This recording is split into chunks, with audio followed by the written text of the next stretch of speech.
જય શ્રી કૃષ્ણ મિત્રો. શું તમારા ઘરમાં પણ ફણગાવેલા મગ જોઈ નાના મોટા સૌ મોઢું બગાડે છે? આજની આ પ્રોટીનથી ભરપૂર અને એકદમ જ ટેસ્ટી રેસીપી જોવાનું બિલકુલ ન ચૂકતા. અને જો તમે એ જ રૂટીન વડા ખાઈને કંટાળી ગયા છો તો કંઈક નવું ટ્રાય કરો. તો આજના આ વડા બનાવવા માટે આપણે ફક્ત અડધો કપ મગ લેવાના છે. આ મગને ફણગાવી લેવાના છે. તો તમે જોઈ શકો છો કે આ સાઈઝમાં ડબલથી પણ વધારે થઈ જાય છે. મગને ફણગાવવા માટે 5 થી 6 કલાક પાણીમાં પલાળી દઈશું અને પછી કોઈ પણ કોટનના કપડામાં આ રીતે બાંધીને રાખી દઈશું 1 થી 1.5 દિવસ માટે. ઉનાળો હશે તો એક જ દિવસમાં આ રીતે અંકુરિત થઈ જાય છે.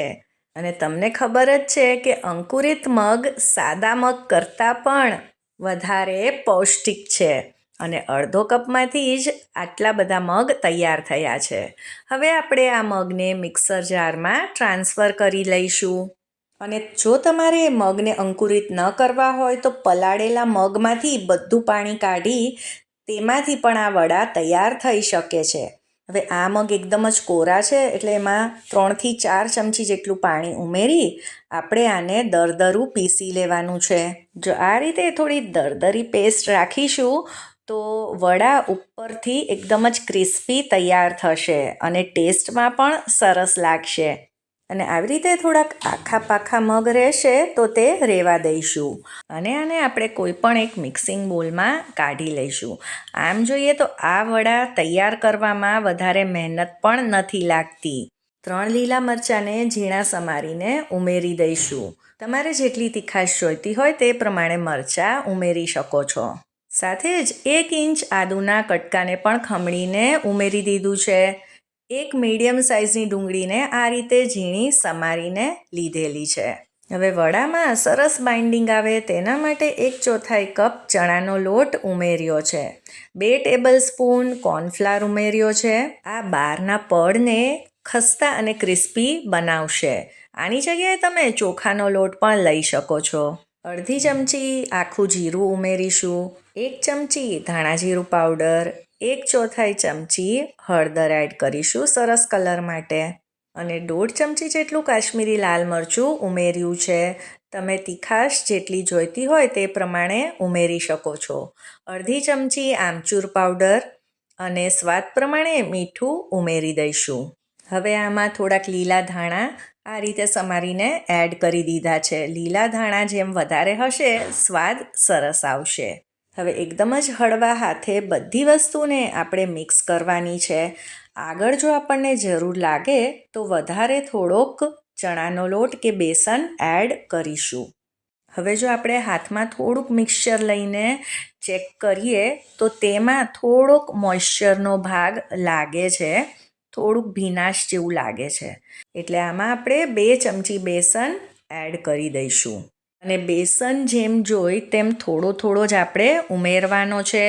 જો વધારે પડતું બેસન આપણે ઉમેરીશું તો આમાં બેસનનો ટેસ્ટ વધારે આવશે અને વડા ખસ્તા પણ નહીં બને. તો હળવા હાથે આપણે આને મિક્સ કરી લીધું છે અને હવે આમાં વધારે બેસનની જરૂર નથી. હવે આને 15 થી 20 મિનિટ ફ્રીઝમાં મૂકી દઈશું સેટ થવા માટે. ફ્રીઝમાં મૂકવાથી તે થોડુંક કઠણ પણ થઈ જશે અને પાણી પણ છૂટું નહીં પડે. હવે આ રીતનું આ મિક્સચર તૈયાર છે. આમાંથી તમે કોઈ પણ શેપના વડા તૈયાર કરી શકો છો. તો હાથોને તેલથી ગ્રીસ કરી જે ઓરિજિનલ વડાનો શેપ હોય તેવા જ વડા હું અત્યારે તૈયાર કરી રહી છું. જ્યારે આપણે આ રીતે વડા તૈયાર કરતા હોઈએ ત્યારે જ આપણે તેલ ગરમ કરવા મૂકી દેવું અને જેવું તેલ ગરમ થઈ જાય તેમાં આ રીતે સમાય તેટલા વડા ઉમેરી દેવા. હવે જ્યારે વડા ઉમેરીએ ત્યારે તેલ એકદમ જ આ રીતે ગરમ હોવું જોઈએ. આના લીધે બહારનું જે પડ છે એ એકદમ જ જલ્દીથી ફ્રાય થશે અને વડા એકબીજાને ચોંટશે નહીં.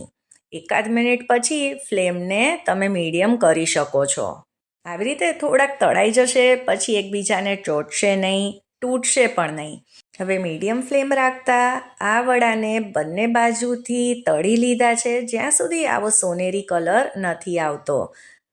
થોડોક સોનેરી કલર આવે ત્યાં સુધી તળશો તો ઉપરનું પડ પણ થોડુંક કુરકુરું તૈયાર થશે અને ખાવાની પણ મજા આવશે. આ જ રીતે બધા જ વડા તૈયાર કરી લીધા છે. તો પ્રોટીનથી ભરપૂર એવા અલગ પ્રકારના વડા ટ્રાય કરવા હોય તો આ વડા જરૂરથી ટ્રાય કરજો.